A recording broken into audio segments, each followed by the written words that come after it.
Om Namo Bhagavate Vasudevaya. Om Namo Bhagavate Vasudevaya. Om Namo Bhagavate Vasudevaya. Om Namo Bhagavate Vasudevaya. Om Namo Bhagavate Vasudevaya. Om Namo Bhagavate Vasudevaya. Uttaro Vacham Pahi Pahi Mahayogin Pahi Pahi Mahayogin Deva Deva Jagatpate Nanyam Tvadabayam Pashyem Yatam Pashe Yatam Rityu Parasparam Yatam Rityu Uttaro Vacham Pahi Pahi Mahayogin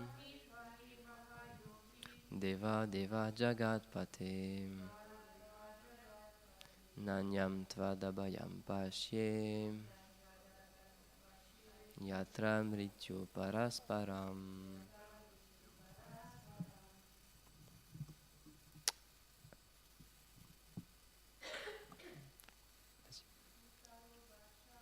Uttaro Vacham Pahi Pahi Mahayogin Deva Deva Jagatpate Nanyam Tvadabayam Pashyem Yata Mrityu Parasparam. Un prabhu au hasard.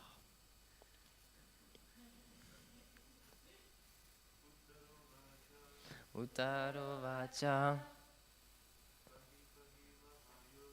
Pahi Pahi Mahayogin Deva Deva Jagatpate Nanyam Tvadabayam Pashyem Yatra Mrityu Parasparam. Traduction. Uttara cria: Ô Seigneur omniscient, ô Dieu des dieux, ô Seigneur de l'univers, sauve-moi, sauve-moi. Je ne vois personne d'autre à part toi comme refuge dans ce monde où chaque être vivant cause la mort d'un autre.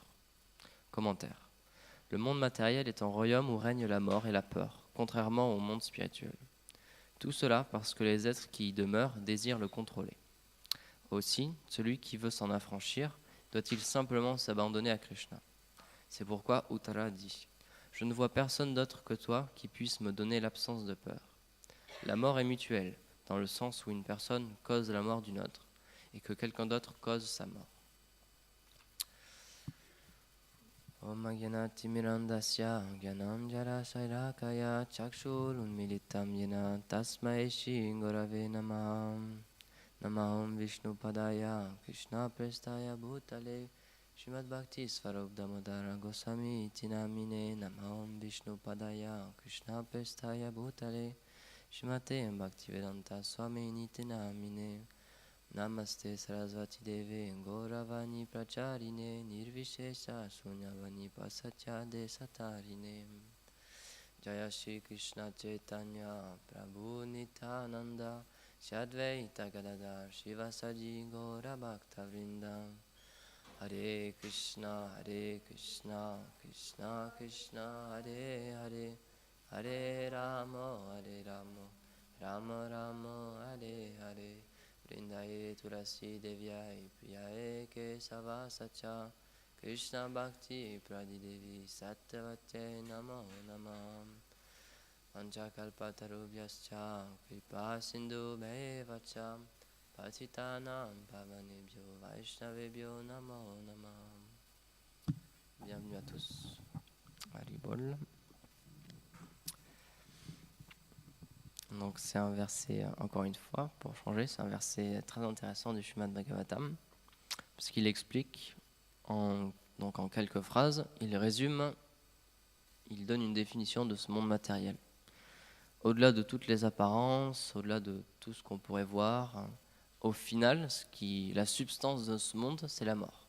La seule chose qui existe vraiment, la seule chose dont on est certain, c'est pas un adage, mais il y a une expression en français, c'est il y a deux choses qui sont sûres. Il y a une chose qui est sûre dans la vie et il y a une chose qu'on ne pourra jamais connaître. La chose qui est absolument sûre, c'est qu'on va tous mourir. Mais la seule chose qu'on ne peut pas savoir, c'est à quel moment. Mais c'est une certitude, c'est une chose que personne ne peut éviter. Même si depuis des temps immémoriaux, c'est une tâche à laquelle l'homme s'attelle avec beaucoup d'ardeur, c'est d'essayer de ne pas mourir, d'essayer de prolonger notre vie au maximum, de vivre dans les meilleures conditions possibles, avoir un corps dans une santé la plus favorable possible. Donc, de tout temps, il y a eu plein de médecines qui ont été inventées, plein de régimes, plein de façons de vivre, etc. Même de nos jours maintenant. Bon, ça existait déjà depuis assez longtemps, dans les Védas c'est déjà mentionné, et dans la littérature arabe aussi c'est mentionné, les transplantations d'organes, c'est quelque chose qui est connu déjà depuis un moment. Donc on a toujours essayé de modifier notre corps, de le sauvegarder, de le préserver le plus possible. Et c'est un des buts par exemple de l'Ayurveda, donc la science védique, de prendre soin de son corps et d'essayer le plus possible d'avoir une santé, d'avoir une bonne santé. Mais au final, même si on passe tous nos efforts là-dedans, un jour ou un autre on va mourir. Comme il y a eu, je crois que c'est une expression en russe, si je dis pas de bêtises, c'est si on boit pas d'alcool, c'est ça. Non, c'est fumer, c'est par rapport à fumer, je sais plus. Voilà. Voilà, qui ne fume ne boit pas, en bonne santé mourra. C'est une expression russe. C'est un peu, mais c'est pour nous, c'est pour qu'on se rende compte en fait que peu importe nos efforts, peu importe à quel point on est attaché à notre corps, peu importe à quel point on est attaché à notre famille, à notre argent, à nos biens matériels, à un moment on va devoir les quitter. Et ça peut paraître, oui, on le sait tous, mais surtout dans nos sociétés occidentales, en fait, la mort c'est quelque chose qu'on cache, c'est quelque chose qu'on n'aime pas vraiment. Un exemple assez révélateur de ça que j'avais entendu, c'est quelqu'un qui disait ça en rigolant. Il disait, bah regardez par exemple en France, les morts, où est-ce qu'on les met? On les met à la sortie du village à côté des poubelles, parce qu'on ne veut pas les voir. Les cimetières en France, il y a toujours un mur autour, un mur bien haut pour pas qu'on voit à travers. C'est toujours un peu caché, un peu tabou, quoi. C'est pas, dans d'autres cultures, c'est pas forcément la même relation. Mais en tout cas en Occident, c'est quelque chose qu'on n'aime pas vraiment évoquer.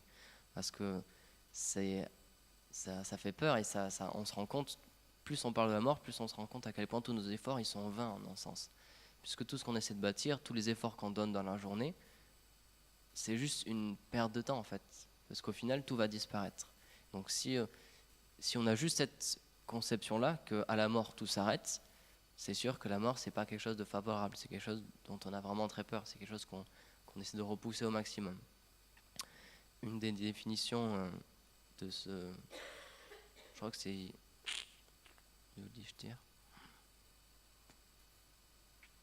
Je crois que c'est Yudhishthir qui explique en fait la chose la plus incroyable dans ce monde matériel, c'est que tous les êtres vivants, les êtres humains, les êtres vivants, ils ont la mort tout autour d'eux. Ils voient leurs membres de leur famille, leurs proches, tout le monde mourir. Mais la personne, nous, on pense qu'on va jamais mourir. On pense que ça arrive aux autres, mais on ne se rend pas compte que ça peut nous arriver aussi.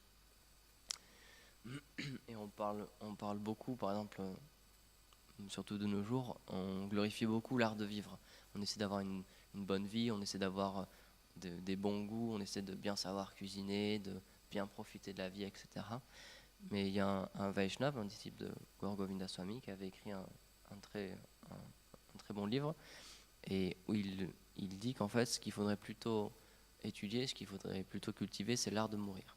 Parce qu'en fait, en tant que Vaishnav, on nous apprend que notre vie future, elle se décide au moment de la mort. Krishna, il explique dans la Bhagavad Gita qu'au moment de la mort, la pensée qu'on aura, l'état d'esprit qu'on aura, va décider de notre vie prochaine et de l'endroit où on va aller. Donc c'est pour ça qu'en tant que Vaishnav, un début de notre sadhana aussi, c'est de se préparer mentalement à ce moment-là. Parce que c'est expliqué, il y a toute une description, que je ne vais pas vous refaire, il y a toute une description du moment de la mort, et donc les quelques instants juste avant que l'âme quitte ce corps, c'est quelque chose d'extrêmement douloureux, et en fait à ce moment-là, tous nos sens, ils essaient de reprendre le contrôle, et donc c'est pour ça que c'est extrêmement difficile de diriger son mental à ce moment-là.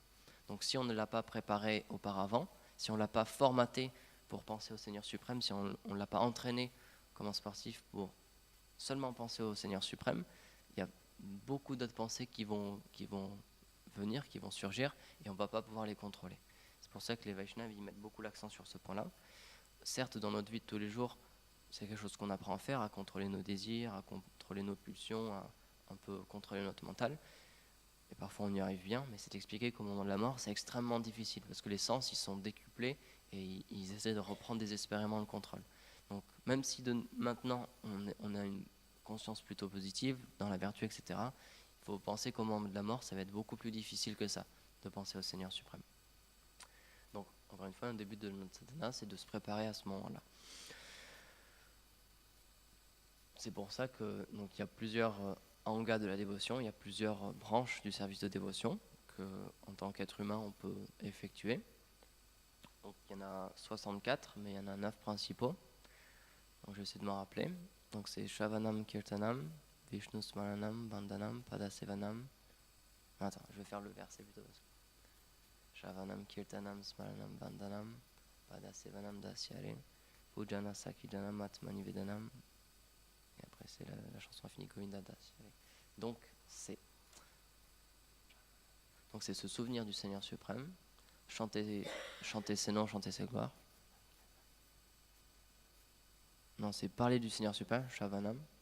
Kirtanam, c'est chanter. Smaranam, c'est se rappeler.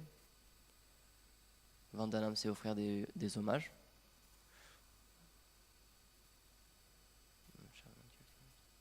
Padasevanam, c'est offrir un service au Seigneur suprême, offrir un service à ses pieds, ou adorer ses pieds par les lotus. Dasyale, c'est donc devenir son serviteur. Sakyam, c'est développer une relation d'amitié avec le Seigneur suprême. Et Atmanivedana, c'est s'abandonner complètement corps et âme au Seigneur suprême. Donc c'est peut être aussi pris, il y a différentes explications. J'avais entendu aussi, je crois, que ça peut être pris dans un ordre.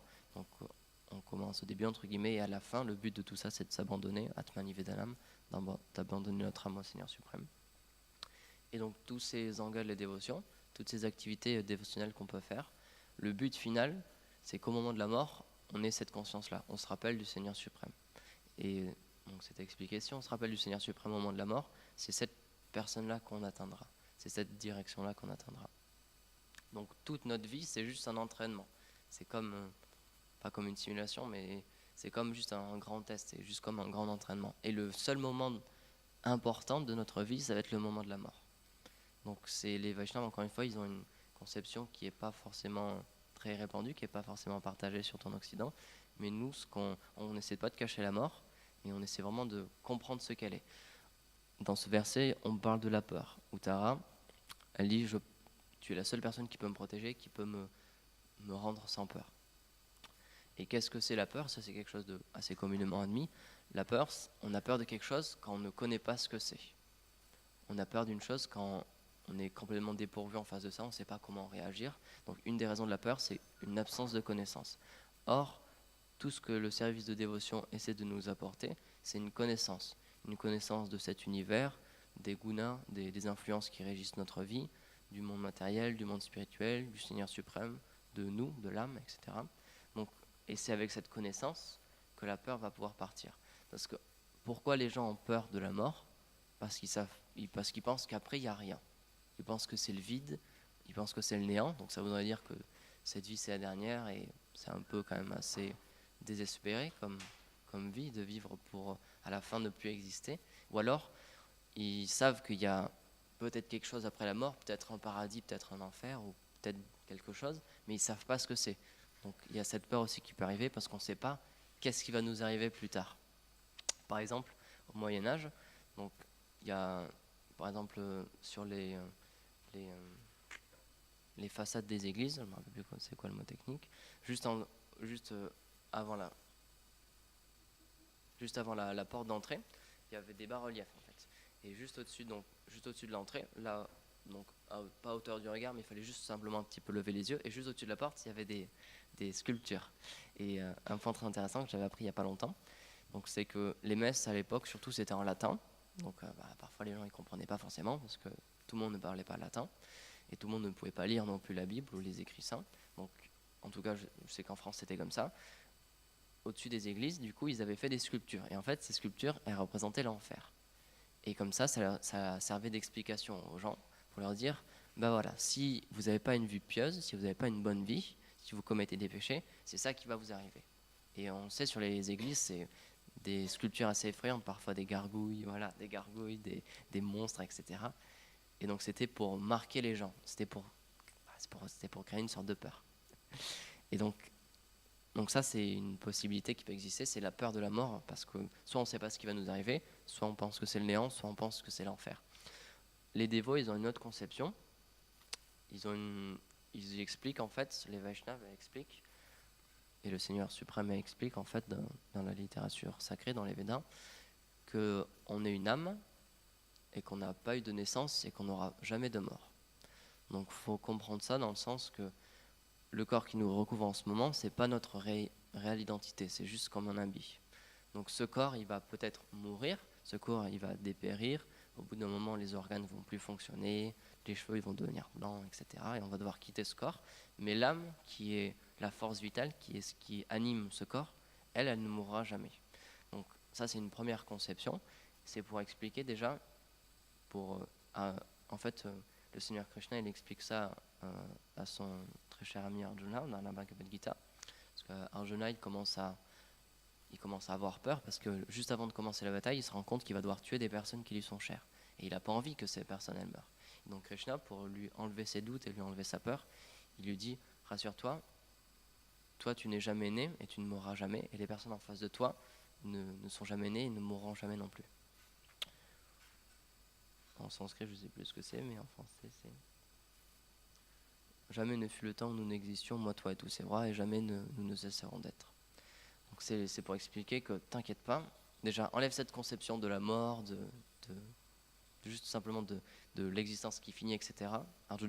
Krishna il balaye ça tout de suite, il lui dit tu n'es jamais né, tu ne mourras jamais. Et ensuite il explique que l'âme, donc notre véritable identité, elle ne peut pas être découpée par une arme, elle ne peut pas être touchée par le feu, par le vent, par l'eau, etc. Elle est immatérielle dans le sens où elle n'est pas faite de matière. Elle est au-delà de cet univers matériel. Elle ne peut pas être touchée par quelque chose de matériel. Donc ça, c'est une deuxième idée. Donc c'est pour ça que c'est expliqué que la Bhagavad Gita, c'est une base aussi philosophique. Parce que quand on commence par comprendre ça, comprendre qu'on est une âme spirituelle et qu'en fait, on ne va pas mourir, et que ce corps-là, c'est juste un corps parmi tant d'autres qu'on a déjà eu, et qu'on en aura beaucoup d'autres dans le futur, et que la mort, c'est juste une étape, c'est juste un passage. Si on a cette base, cette conception-là, on peut voir la vie d'une manière beaucoup plus différente. Et donc à partir de cette base-là, on peut se poser la question, du coup, bon, si j'ai jamais pris naissance et je mourrai jamais, si cette âme, elle est jamais morte, quand je vais quitter ce corps, qu'est-ce qui va m'arriver? Et donc là, les Védas et Krishna, il explique qu'on va devoir prendre notre corps en fonction de nos activités, comme on le disait, en fonction de notre conscience, à l'état de au moment de la mort, en fonction de nos désirs, en fonction de ce qu'on veut, on va obtenir un corps pour pouvoir répondre à ce désir, pour pouvoir jouir de la façon dont on désirait juste avant de quitter le corps précédent. Et donc en analysant ça un petit peu, si on fait un calcul, on se dit, bon alors, si l'âme, elle peut jamais périr, si elle est jamais née, qu'elle ne mourra jamais, et qu'on change de corps à chaque fois que ce corps matériel il est plus utilisable, qu'il est trop fatigué, qu'il est pas en bon état, quand est-ce que ça s'arrête? Ça veut dire que c'est illimité, c'est un cercle infini. C'est-à-dire qu'on prend un corps matériel, on a une existence, et à la fin de cette existence, en fonction de nos désirs, on reprend notre corps matériel, etc. etc. C'est-à-dire qu'il n'y a pas de fin, puisque l'âme ne meurt jamais. C'est juste qu'elle change de costume à chaque fois. Donc ça, c'est le calcul mathématique qu'on pourrait faire. Et on se rend compte que dans ce monde matériel, en fait, il n'y a que de la souffrance. Ça, c'est aussi une autre des explications qui est donnée. C'est qu'il y a plein de manières de souffrir dans ce monde matériel. Les Védas donnent une catégorisation assez simple. On peut souffrir à cause des éléments matériels externes, comme le vent, la pluie, les catastrophes naturelles. On peut souffrir à cause de notre propre mental, à cause des maladies, etc. Et on peut souffrir à cause des actions que nous infligent les autres êtres vivants. Donc dans ce monde matériel, tout est temporaire. Tous les corps vont finir à un moment ou un autre. Tous les biens qu'on peut acquérir, ils vont disparaître. Et la seule chose qu'on peut vraiment récolter, c'est de la souffrance. La seule chose qui est vraiment, qu'on sait qui est durable, c'est la souffrance. Parce que le bonheur, à chaque instant, il peut nous échapper. Donc si on fait ce calcul rapide, on se rend compte qu'en fait, on est dans une boucle infernale. Parce qu'on a un corps matériel qui nous fait souffrir, puisqu'il est limité, qui va vieillir, etc. Et quand on va le quitter, on va devoir en prendre un nouveau. Et ça, encore, et encore, et encore, et encore, et encore. Donc ça peut être une pensée assez effrayante. Et c'est pour ça que Krishna, il explique à Arjuna. Donc ça, oui, c'est la réalité de ce monde matériel, c'est comme ça. Et Uttara, c'est Uttara qui explique ça. Donc c'est Uttara qui explique ça, il dit que donc, tu es la seule personne qui peut me sauver de ça, en fait, qui peut me sauver de la peur. Parce que dans ce monde vivant, elle dit dans ce monde, je ne vois personne d'autre à part toi comme refuge, dans ce monde où chaque être vivant cause la mort d'un autre. Donc c'est la seule chose qui existe dans ce monde matériel, c'est la mort. Soit on va tuer quelqu'un pour se nourrir, ou pour, même quand on marche, même quand on respire, on tue des insectes, etc. Soit on va se faire tuer. À un moment ou un autre, on va se faire tuer. Que ce soit par une catastrophe naturelle, par notre propre corps ou par une autre personne. On peut se faire assassiner de plein de manières différentes, etc. À un moment ou un autre, c'est la seule chose qu'on va récolter qui est sûre, c'est la mort. Et donc, ce monde matériel, c'est que ça. Et en fait, il est expliqué que ce monde, donc encore dans le commentaire, il est expliqué, le monde matériel est un royaume où règne la mort et la peur, contrairement au monde spirituel. Tout cela parce que les êtres qui y demeurent désirent le contrôler. Donc, on pourrait se poser la question, donc on a un peu compris comment fonctionne le monde matériel. C'est un monde où il y a une âme qui est placée dans ce monde-là. L'âme, elle ne peut pas mourir, et juste elle prend différents habits, différents corps, les uns après les autres, où elle récolte un petit peu de bonheur et un petit peu de souffrance. Et la raison pour laquelle ce monde matériel existe, c'est parce qu'on le désirait. C'est parce qu'on désirait avoir une expérience bien précise. Parce qu'on avait un désir. Et c'est vraiment l'idée d'un costume, en fait. Dans ce monde matériel, c'est un peu... dans certains pays, par exemple les États-Unis, c'est un peu c'est un peu ce qui est proposé, c'est qu'on peut devenir qui on veut. On peut être ce qu'on veut dans ce monde matériel. On peut être un marchand de journaux, on peut être un acteur, on peut être un peintre, on peut être un guitariste, on peut être un esclave, on peut être tout ce que vous voulez. Tout est possible dans ce monde matériel. Et en fait, la raison pour laquelle on est dans ce monde matériel, c'est parce qu'on désirait avoir cette expérience. Parce qu'on désirait être, je sais pas, un guitariste, ou on désirait être une rockstar, ou on désirait être un menuisier. Parce qu'on désirait avoir une identité autre que notre réelle identité. C'est pour ça que dans le commentaire, on parle du monde spirituel. Parce qu'au-delà de ce monde matériel, où l'âme, elle prend naissance et elle meurt, elle prend naissance et elle meurt avec différents corps matériels, l'âme, sa véritable place, sa véritable identité, c'est d'être dans le monde spirituel. C'est pas d'être dans le monde matériel. Donc on pourrait se poser la question, pourquoi on a atterri ici, pourquoi un tel monde existe si Dieu existe. Parce qu'un principe qui est communément admis, c'est que si Dieu existe, il doit y avoir un aspect de justice. Si Dieu existe, c'est lui qui doit, puisqu'il est le contrôleur suprême, c'est lui qui doit régir toutes les existences, c'est lui qui régit les bonnes actions, les mauvaises actions, etc. C'est lui qui donne c'est expliqué les fruits positifs et les fruits négatifs de toutes nos actions. Donc on pourrait se poser la question, si Dieu existe, s'il y a une justice suprême, une justice divine qui existe, pourquoi un monde aussi horrible que celui-là existe? En fait, donc, c'est pour une raison très simple, c'est parce que certaines âmes désiraient que ce monde existe. Le Seigneur suprême, c'est pas ce qu'il voulait pour nous. Lui, il voulait simplement qu'on reste dans le monde, qu'on aille dans le monde spirituel et qu'on soit avec lui, mais c'était pas notre désir. Si on est dans ce monde, c'est ce qu'on appelle Nityabada, c'est qu'on est des âmes conditionnées, dans le sens où on a voulu venir dans ce monde et avoir une expérience différente du Seigneur suprême. On a voulu avoir une expérience séparée de lui. Donc c'est l'exemple d'une prison en fait qui est donné. Dans un État, dans chaque État, il y a des prisons. Parce qu'on sait très bien qu'il y a toujours un pourcentage de la civilisation, de la société, qui va commettre des crimes, qui va ne pas vouloir obéir aux règles, ou qui va vouloir faire juste à ses propres idées, et que ça va nuire aux autres personnes. Donc c'est pour ça qu'il y a une prison qui existe. Et donc de la même manière, il faudrait que je retrouve la citation. J'ai pas envie de dire de bêtises, donc il faudrait que je retrouve la citation d'abord. Mais ce monde matériel, c'est un peu cette idée-là, c'est que c'est comme une prison. C'est un endroit de réhabilitation. Parce qu'encore une fois, ce qu'on oublie, surtout dans notre société actuelle, c'est que la prison, c'est censé être un endroit où on se réhabilite, où on change notre mauvais comportement. Or, on voit que pour diverses raisons sociales historiques, les prisons, c'est un peu l'inverse. ça crée encore plus de violence et les personnes qui sont en prison souvent, soit quand elles sortent de prison, elles récidivent très vite après, ou alors elles s'empirent en prison, leur comportement s'empire. Mais le but premier d'une prison, c'est de mettre une personne à l'écart parce qu'elle cause du mal à la société et de la réformer, de changer ses mauvaises habitudes. Et de ce monde matériel, c'est exactement le même but. Et je lisais un article il n'y a pas longtemps, et le titre de l'article, c'était assez accrocheur, c'était en ce moment, donc en 2019, il y a 19 000 personnes qui attendent une sentence de mort, qui sont dans une prison et qui sont sur une liste pour la peine de mort. Et donc c'est un titre qui est assez accrocheur. On se dit quoi? Ça veut dire qu'il y a 19 000 personnes en ce moment qui vont être tuées. C'est quelque chose d'assez... Ça peut faire assez peur. Enfin, c'est assez négatif comme sentiment. C'est pour ça qu'il y a différentes associations, comme Amnesty International par exemple, qui luttent contre les personnes qui sont en prison ou qui sont déportées ou qui sont sur une liste de peine de mort, etc. Et en fait, on se rend compte qu'on est tous dans le couloir de la mort. On va tous mourir. C'est juste qu'il y a des personnes qui sont en prison et qui, par un jugement matériel, par un jugement social, on leur a dit, bon ben, puisque tu as fait telle ou telle mauvaise action, tu vas subir la peine de mort. Mais en fait, on va tous la subir à un moment ou à un autre. C'est juste qu'on ne le sait pas, on ne sait pas à quel moment, mais on est tous sur cette liste de peine de mort. Donc c'est pas qu'il y a 19 000 personnes qui sont sur une liste d'attente pour la peine de mort, c'est qu'on est 7 milliards à être sur cette liste-là.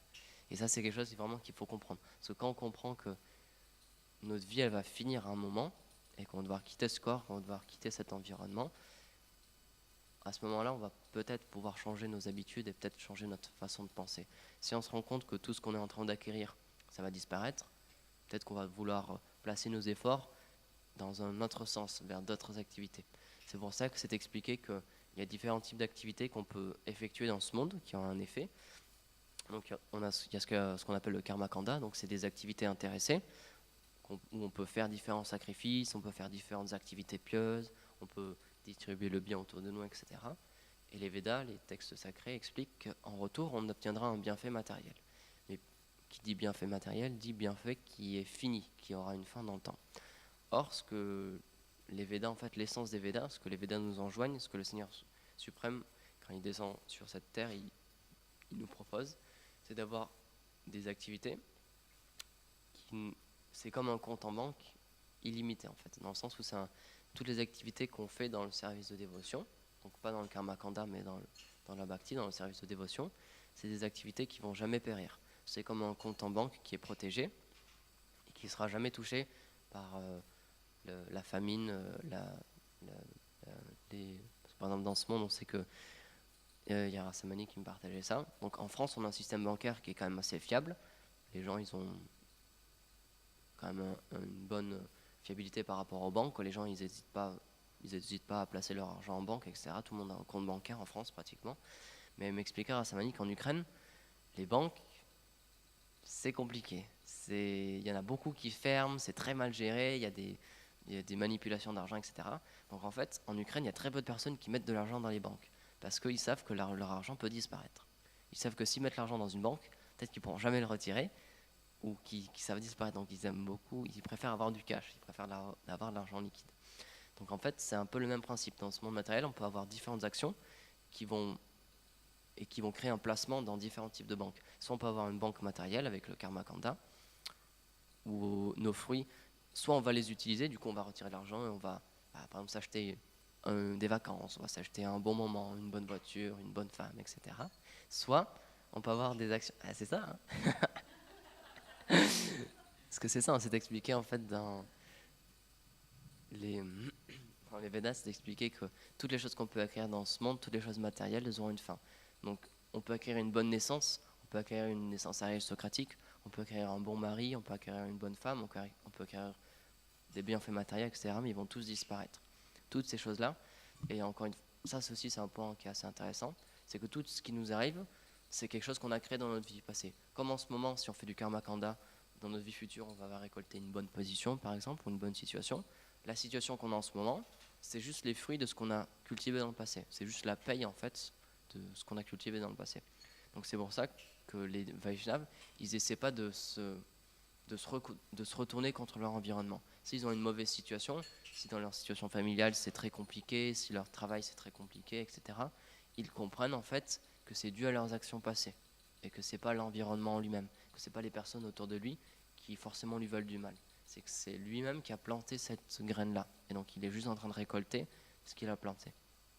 Donc il y a différentes manières de planter des actions dans ce monde-là. Soit on peut planter des actions finies, matérielles, donc mettre de l'argent sur un compte en banque matériel, ou alors si on pratique le service de dévotion, c'est-à-dire offrir nos actions au Seigneur suprême et essayer d'agir pour son plaisir et non pas pour le nôtre directement, c'est placé sur un compte en banque spirituel, dans le sens où toutes les actions qu'on fait dans le service de dévotion, elles seront gardées à jamais.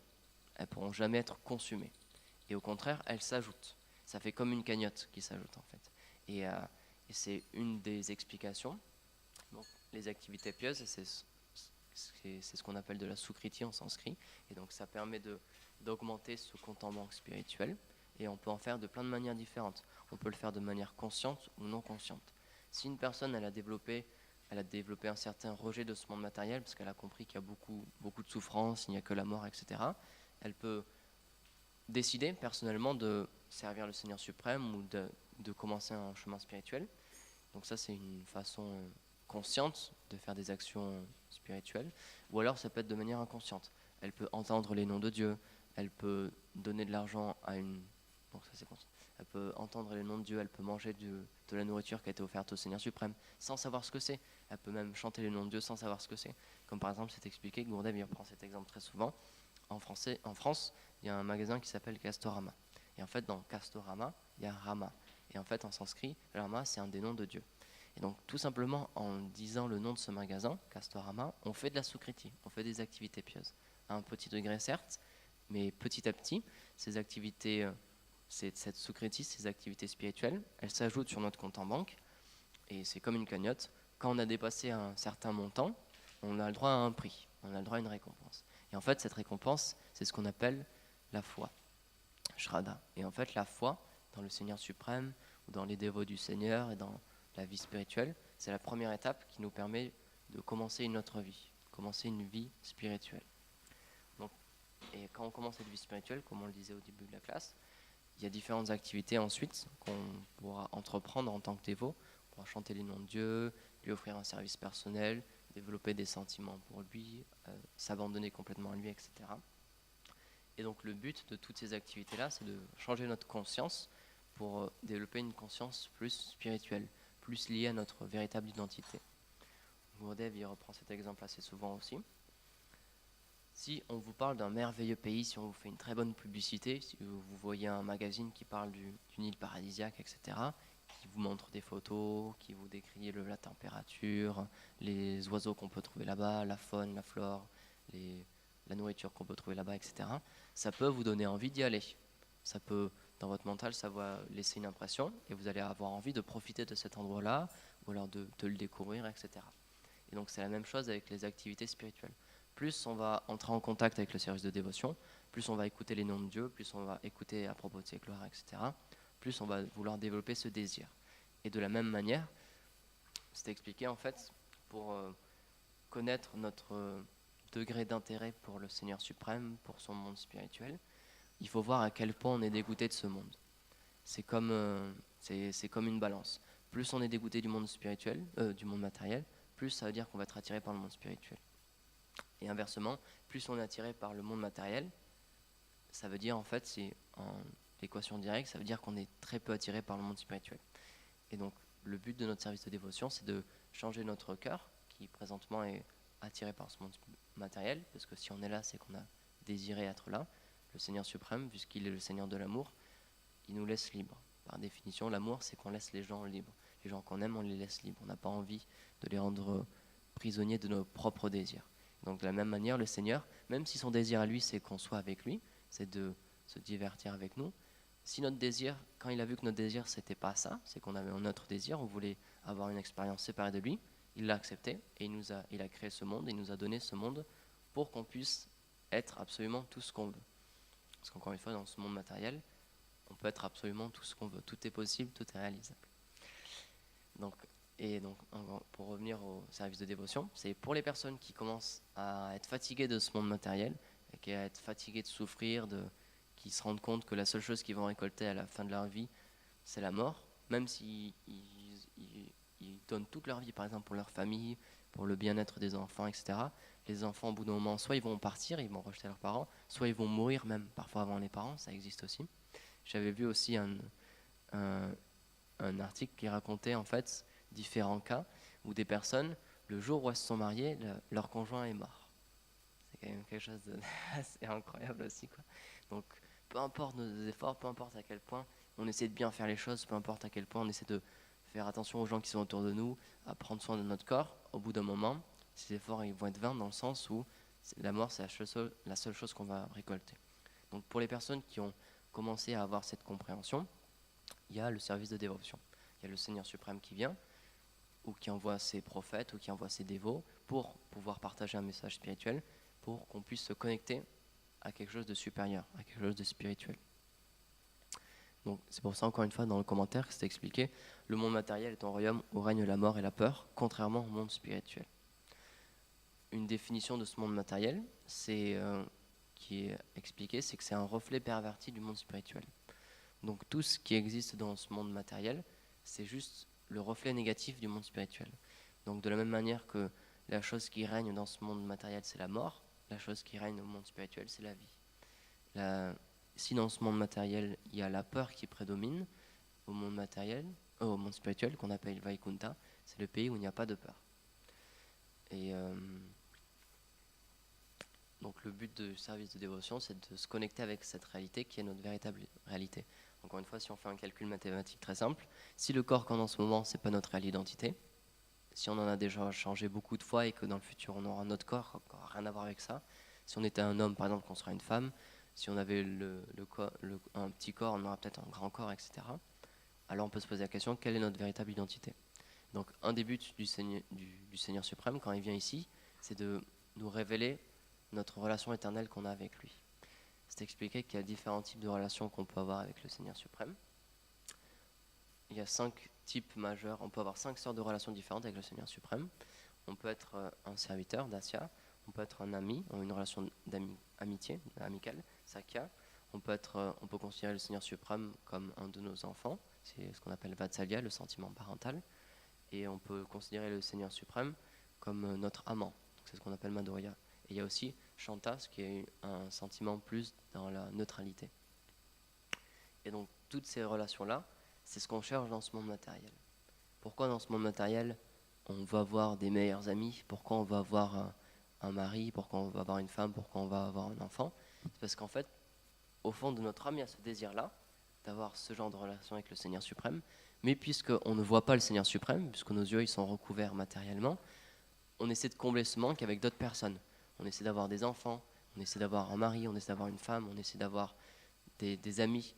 Mais en fait, notre véritable ami, notre meilleur ami, notre véritable mari, notre véritable enfant, c'est le Seigneur suprême. Et c'est pour ça qu'il vient dans ce monde, c'est pour les âmes il vient pour plusieurs raisons. Donc il a plusieurs avatars, il vient dans ce monde de plusieurs manières différentes, où il envoie ses dévots. Et une des raisons pour lesquelles il vient, c'est tout d'abord pour les personnes qui sont prêtes et qui désirent avoir une relation avec lui, pour se connecter à lui directement.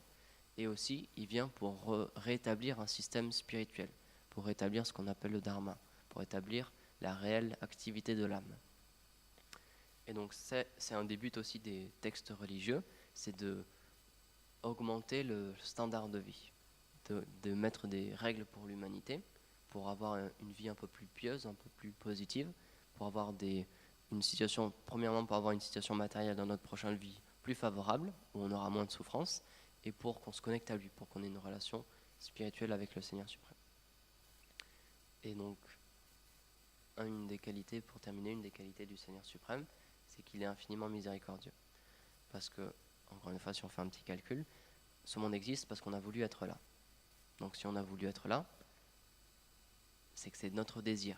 Donc le Seigneur suprême, si le Seigneur suprême ne venait pas dans ce monde et qu'il n'essayait pas de nous ramener à lui, et qu'il n'essayait pas de nous montrer une autre façon, la seule chose qu'on connaîtrait, ce serait cet univers matériel et on n'aurait aucune porte de sortie. C'est pourquoi Uttara, dans ce verset, elle dit Ô Seigneur omniscient, ô Dieu des dieux, ô Seigneur de l'univers, sauve-moi, sauve-moi. Je ne vois personne d'autre à part toi comme refuge dans ce monde où chaque être vivant cause la mort d'un autre. La seule personne qui peut nous sortir de cette situation infernale, de ce cycle répété des morts et des renaissances, de toute cette souffrance, c'est le Seigneur suprême. Si on reprend l'exemple d'une prison, dans une prison, il y a des personnes autour de vous. Il y a d'autres personnes qui sont en prison. Donc dans ce monde matériel, toutes les personnes qui sont autour de nous, à part les purs dévots du Seigneur, c'est les personnes qui sont emprisonnées. Et on le sait très bien, une personne qui est emprisonnée, qui est dans la même cellule que vous, elle ne va pas vous permettre de vous libérer. Tribhuvan Swami, il donne cet exemple. Les 3 gunas, les 3 influences matérielles, la passion, la vertu, l'ignorance, c'est comme 3 cordes. Parce que guna en sanskrit, ça veut dire corde aussi. Donc une personne qui est liée par 3 cordes, elle ne pourra pas délier une autre personne. Si le prisonnier à côté de vous, il a les mains liées, les mains dans le dos, il ne va pas pouvoir vous aider. Il est dans la même situation que vous, donc il est tout aussi perdu que vous. Donc la seule personne qui peut nous aider, c'est quelqu'un qui est au-delà de ses cordes, au-delà de ses gunas, au-delà de ses influences matérielles, qui est au-delà de cette prison. Et c'est une des raisons pour lesquelles le Seigneur y vient. Il y a un livre qu'un grand Vaishnava a écrit qui s'appelle Le Seigneur perdu, le Seigneur de l'amour à la recherche de ses serviteurs perdus. Et c'est exactement ça. Le Seigneur suprême, il vient dans ce monde matériel où il envoie ses très chers dévots pour pouvoir récupérer les nityapada, les âmes éternellement conditionnées, qui sans ça, c'est vrai, seraient éternellement conditionnées. Donc c'est pour ça que notre porte de sortie de ce monde où règne seulement la mort, c'est les écrits védiques, puisque, surtout le Srimad Bhagavatam, puisque c'est expliqué que c'est le Seigneur directement, parce qu'on peut l'adorer comme le Seigneur suprême, c'est la déité et c'est le saint nom.